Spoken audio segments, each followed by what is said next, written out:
every year of film always has some stinkers. It's a sad thing about cinema is that if you have good films, you're gonna have bad films, and 2024 is no stranger to the idea of having terrible films, and that's what we're talking about today. Here are my top 10 or bottom 10 films of 2024, just the absolute stinkers. With the number 10 is Ricky to Nikki. This was an Amazon Prime original that came out with John Cena, and it's a fun comedy. It's these guys keep lying throughout their whole lives about this guy. He's kind of like the end-all be-all for excuses, whether it's with their marriage, with their job, with whatever. Ricky Snicky is the guy, and they hire someone to take that place, and it just the hijinks ensue. And I didn't hate this movie at all. I think it's just one of those movies kind of where it just doesn't stick with you at all. It's just kind of like, oh, whatever. It's just, I don't really care for it. It was a fun time, decent way to spend like an hour and a half. It's just one of those films where it's like, this will get lost to history. This will get lost to history. I am fully aware of what this film will be. And I don't know how many people are going to try to keep it in the history books, but it's just one of those films where it's kind of like, okay, I'm going to move on with my life now. It just, yeah, I don't know. Ricky Nikki is a fine film. I just didn't really enjoy it all too much, and when you only watch like nearly 40 films, eventually those okay films are going to reach the top of this area, and that's exactly what this is. Ricky Nikki is, John Cena's funny, Zac Efron's hilarious. I try to remember who else is in this film, because it's kind of just that forgettable of a film. It's just kind of like, alright, I'm going to forget this in like 2 weeks type of film, and goddamn, am I thinking that right now, because I don't remember this film that much, besides of the original idea, and that Zac Efron and John Cena are in it. So, number 9 is Roadhouse, the Jake Gyllenhaal remake. Man, Amazon Prime really did not have a good year, did it? I never watched the original Roadhouse, didn't think of it, I guess. So I'm not going off that aspect of how loyal it is to the original, because I think it's dumb. I'm watching this, and I'm like, this is an interesting idea. And then it kind of just pivots. It has a nice, like, warming, like, hero of the small people type feel to it for like 2/3 of the movie, with Jake Gyllenhaal's character and kind of just like protecting this bar that's supposed to be like a haven for the people of the city, and it keeps getting disrupted by assholes and bikers and whatever. And that's perfectly fine. Like, I enjoyed that. Like, that aspect to it was like, okay, this is a fun film where I can, like, you know, feel good about myself after it.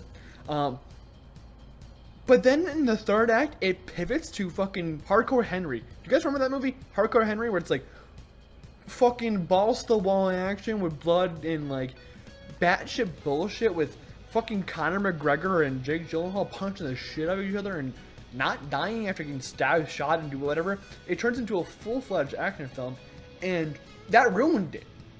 Because I felt like this was a nice, heartwarming, like, the whole town gets together and has this, like, joyous time around this one guy who put his neck out when no one else would. Sure, like, fine, that's a good film.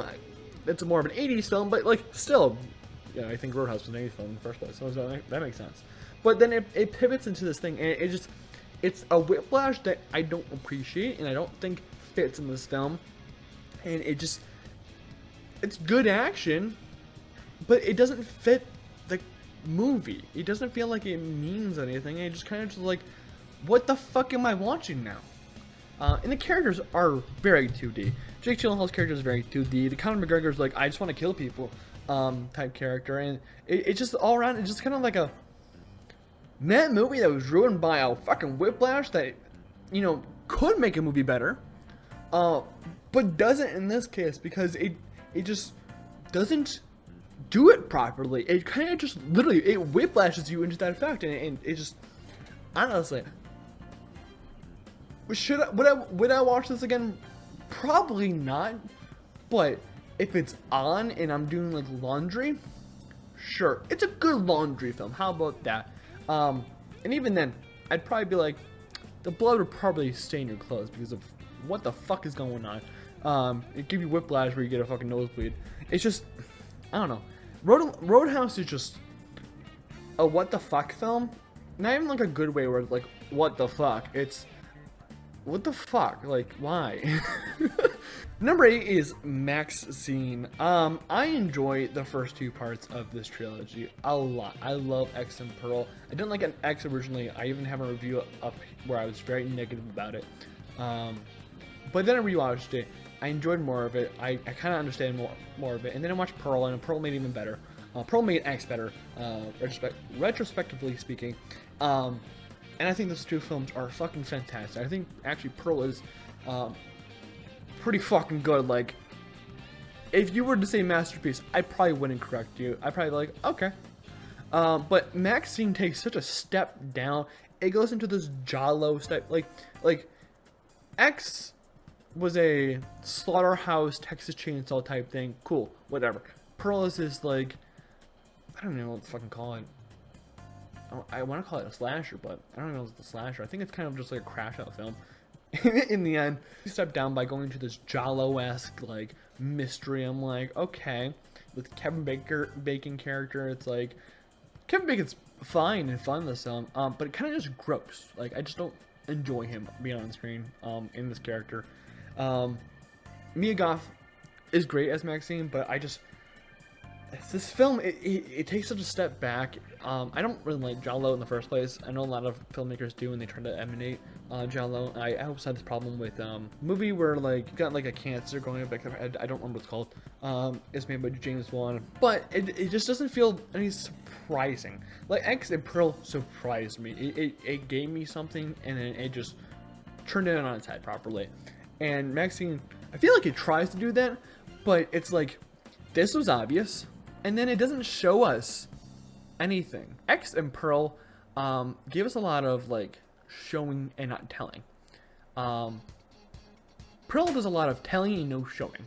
And I think that's where Ty West falls apart here.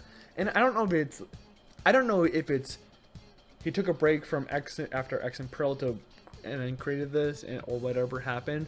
It just doesn't feel like it fits in with the trilogy. And I just don't enjoy what it brings to the table. Besides, like, its aesthetics, and Giancarlo Esposito is fucking funny in this film. But, like, I don't like this film. I just feel like it's gross and grimy, and it does nothing with what's been given. And all around, just a bad old time. Like, I'm not feeling it at all when it came to Maxine.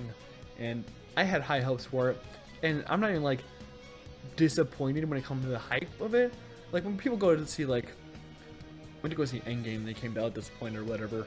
It was like, okay, but that's just you being too hyped on it. This was just me being like, okay, that all right, whatever.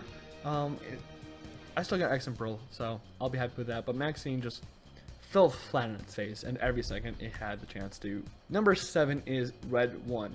A lot of people hate on this film, a lot. And honestly, if you go in it like I did, with, like, kind of like nothing in your brain, kind of like whatever, this is probably gonna suck. It's a fun time. Is it a good movie? No, it's not a good movie, and that's why it's here. But if you just take out every essence of, brain matter, you can have fun with this. The ideas that are presented with these, like, magical, like government agency, whatever you want to call it, and the idea of Santa Claus having a bodyguard, and like a good third of the film is a good time. And then you get into, like, we're going to, like, the Bahamas, I don't know where they go to, and, like, doing whatever, and, like, and then we get, like, we slow down at this Krampus part, which Krampus is fun, but we slow down here, and with a film like this, you can't really give up slowing down. You gotta kind of keep the fast pace, keep people, like, enticed, and I think that's where this movie fell apart, was that middle section where they just kind of, like, fell apart. Karen Shipka, she feels like she's mailing in a performance, but it's still a good performance. Was she probably miscast? Probably. But Kinship Cousin always a nice time to see. She's great. She's fun. But like, this movie didn't like get me to care about much, and movies are supposed to get you to care about like, hey, let's get Santa Claus back. I'm also not a big fan of just Christmas movies in general. I think they're kind of just redundant onto themselves. I feel like they all kind of just follow the same path of, we got to discover the Christmas spirit. I think RedOne just doesn't stand out in any way, and it slows itself down in what's supposed to be like a relentless action film.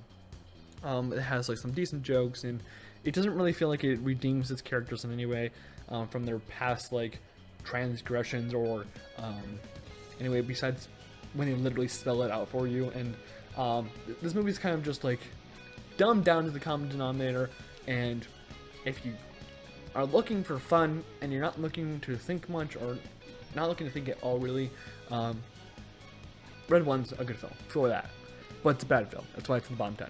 Number 6 is Immaculate. I was pretty hyped for this. I had a lot of religious trauma growing up, and I always look for good films that are like good aspects of that, like where they can divulge into what's wrong with the church and everything like that. And I thought we had that. And I was like, ooh, and we get a pregnancy like aspect to it, but it's like Satan's baby. This is cool. This is fun. This is a great idea. And I think it's like the Immaculate Birth, and it's perfect. Like this, we're going into this amazing, and I'm having a good time for a good half of this film. It's not greatly acted besides anyone besides Sweeney. Sweeney is in the for the love of the game, for fuck's sake. I gotta put my props out there. Sweeney's in for the love of the game. But no one's like doing too much where I'm like, okay, like this is like gonna be like my top 10 films of the year or whatever. We get to this point in the film where they bring you the twist. And if you haven't seen Immaculate, skip ahead. Like two and I just talk about another film. The twist in this, in 1, 2, 3, is that they impregnated her with DNA from Jesus. Yeah. Yeah, you lost me. That point in the film lost me completely. Like, just didn't care. And it's sloppy, it's boring, and it's just by the numbers after that point in time. Once you took out like any supernatural aspect to this that could have been, just didn't care. Just whatever aspect you gave me, didn't like it. It was just like, you can't survive off that. Like, you lost me completely. And if it wasn't for Sweeney, this would probably be lower. This probably would be one of the worst, like, bottom 3 films of the year. But Sweeney saves it, especially in the last like 5 minutes, when she gets out like this fucking cave system and she has the baby.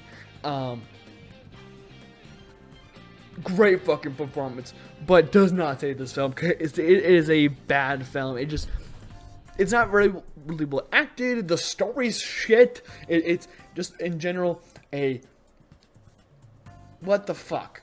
Like, in a bad way. Like, fuck that shit, man. Like, that was a bad movie. I'm gonna go on my tangents. Some on Amazon a few weeks ago, and it was really cheap on Blu-ray. I mean, man, should I give it another shot? And then I thought about the twist again, and I said, fuck this. I don't want to talk about it anymore. Like, no, fuck that, man. That was booty cheeks. Number 5 on the bottom 10, and it hurts my heart. It hurts my heart, is Venom: The Last Dance. I love the original Venom film. I adore it. The Carnage film, Let There Be Carnage, whatever you call it, was fine. I didn't really care for it. But I'm like, okay, we're bringing more like King in Black shit. I love King in Black. King in Black is dope as fuck. But then you don't fill any of this with heart. The original Venom film works because it has heart in it. It just feels like it's a good buddy cop film, and it just has a lot of heart to it, and I can't explain it more than there's heart in the film. But then The Last Dance doesn't feel like there's any heart in the film. Like, I don't really care about anything that's been told to me in the film. It just, I remember looking at my watch a lot in this film, and if I'm looking at my watch a lot in a film, that's bad. Like, I shouldn't be caring about what time it is. I should only be enjoying the product that you're giving me. But then in The Last Dance, just, I think it's the lack of heart, and I think it's kind of just like, let's throw as many symbiotes as possible, and especially when you have a good story that is King in Black, and you kind of just schlock it together, you kind of just get a bad film. And like, you'll realize that Craven isn't in this, because I enjoy Craven because it has some heart into it, because Aaron Taylor Johnson puts heart into his role. I just didn't give a fuck about any of this in the film. And that's all I really have to say about Venom: The Last Dance. I just did not care. Number 4 is Civil War. Okay, I was talking to some of my buddies who are really into film like I am, and they're like, oh, I really enjoy the aspects of like criticizing media and its glorification of violence. Sure, that's a great point, and they shove that in your face. Yeah, they give you that point.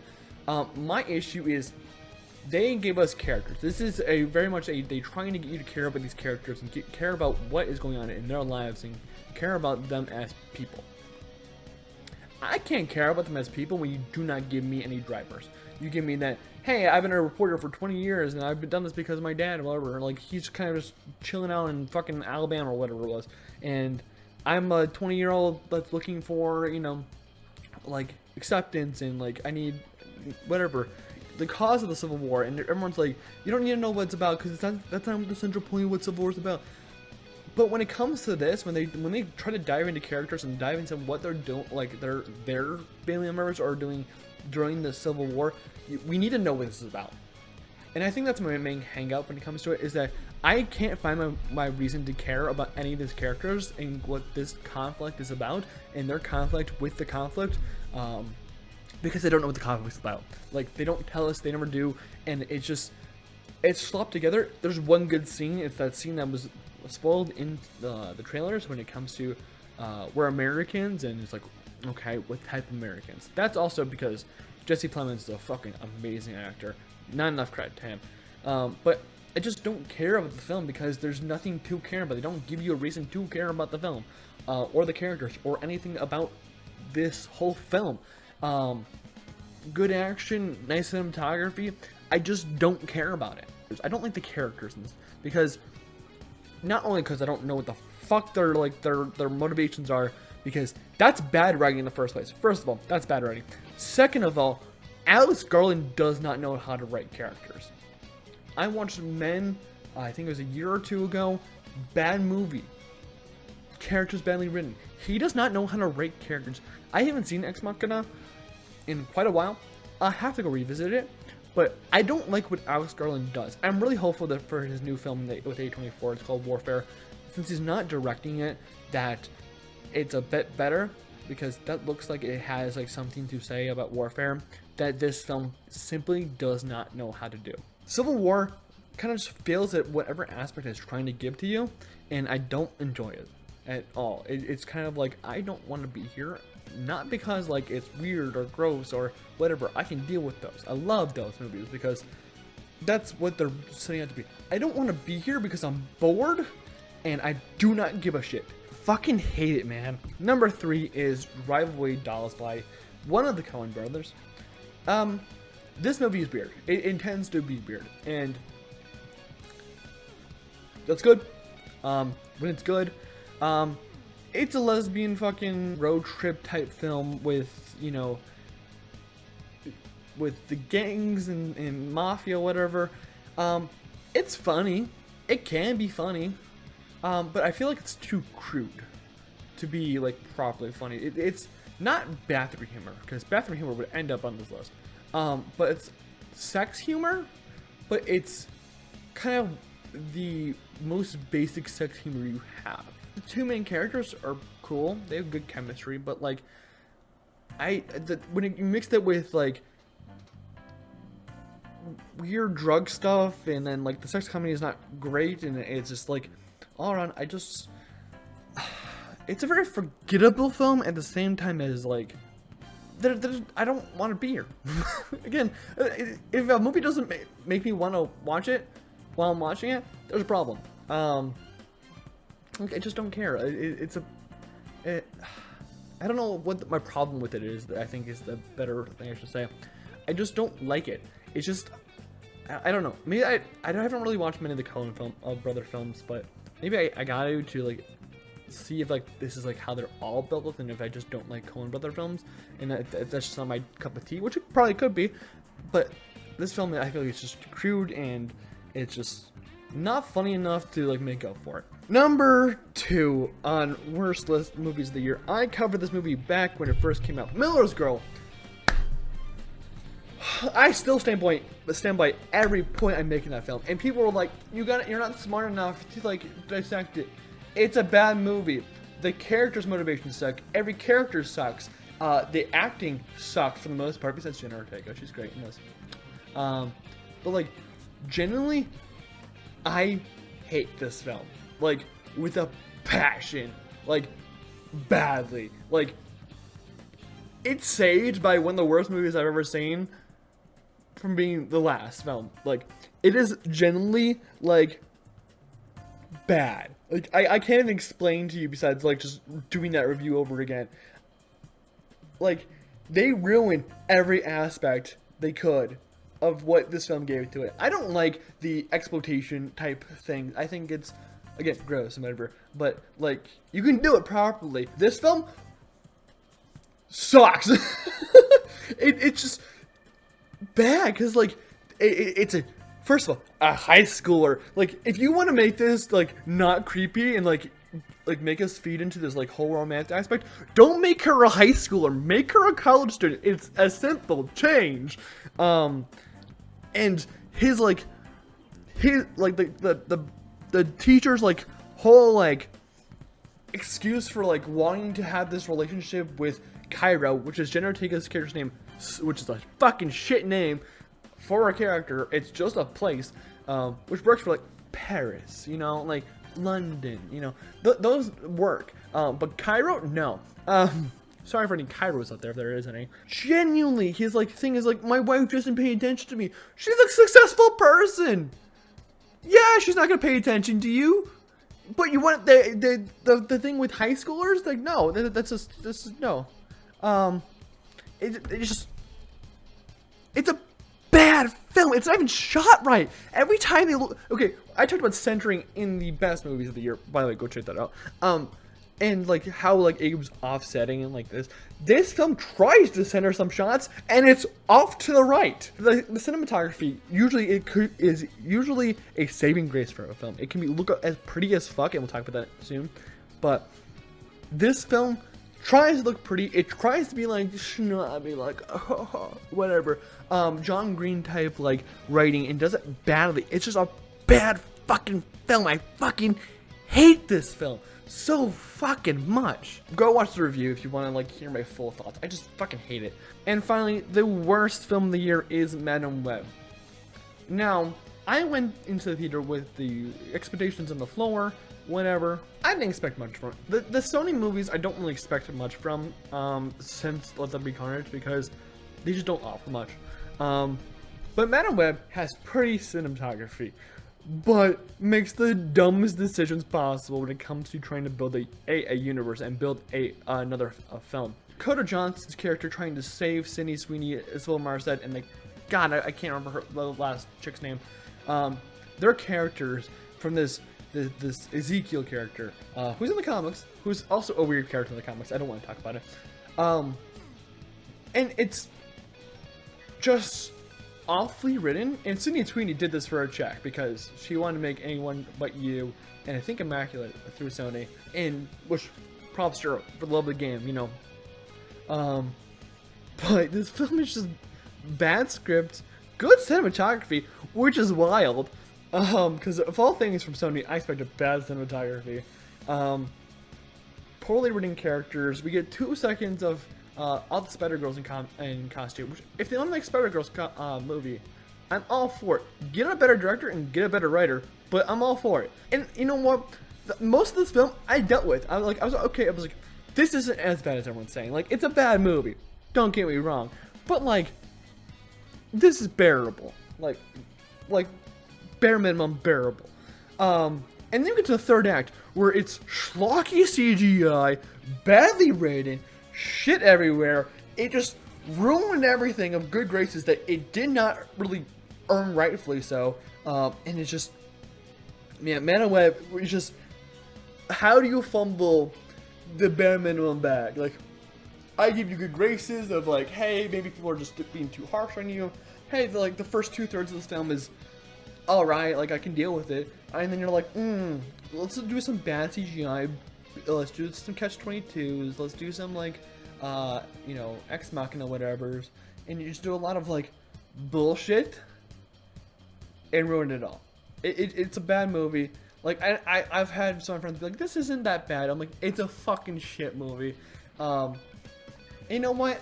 I don't hate it as much, but I think that's just because my bar is on the ground when it comes to the Sony Marvel films. And, you know, people will watch this video. I know they're going to watch this and be like, where's Craven? I enjoyed Craven because the bar was already under the ground with Morbius and Man and Web. And it just, you know, did something with it. You know, it was at least fun. This film, not fun. I don't enjoy any of it. Will I watch it again? Probably, to see how bad it is, or I'll be really drunk and watch it again. But it's a bad movie. Hopefully 2025 brings us some better bad movies, or brings us more bad movies. Honestly, going through 2024, I was watching a bunch of these films, and I didn't watch a lot of streaming because I don't like watching streaming. I generally don't. I like watching stuff on Netflix unless I own it. It's just like, I don't care for it. So I didn't watch a lot of schlock, I think. I think that's the problem with 2024 is I didn't watch a lot of schlock. And it's why, like, the first few movies I was like, this is fine. I kind of hope we have some more bad films that come out in theaters, because bad films are a sign that things are doing good. When bad films can come out, it means that cinema is in a strong enough place where it can risk doing bullshit. And risk throwing shit at the fucking wall and hoping it sticks. We've had Gilmore 2 come out on Netflix. And it's like, ooh, that'd be perfect to throw at a wall and hope the guy that sticks. And it might. But we just generally don't have those type of films where you can, like, have, like, those cheesy action films or these rom-coms or whatever. You don't have studios, like, risking it on, like, these films where they give them, like, a $50 million budget and say, hey, go make this movie and let's see what we can get out of it. But I hope we get more shit films, because that means we're in a healthy enough place for cinema. But I hope to God that I don't have to hate a film as much as I did with Miller's Girl and Man and Web and bullshit, because God, I hate that film so fucking much. It might be the worst film I've ever seen. Well, Man and Web is under that, apparently. Well, it is. It's worse, technically speaking, and that's why I put it under it. Remember to subscribe, like, whatever. Do whatever you guys need to do. I'll see you guys in the next video. Bye-bye.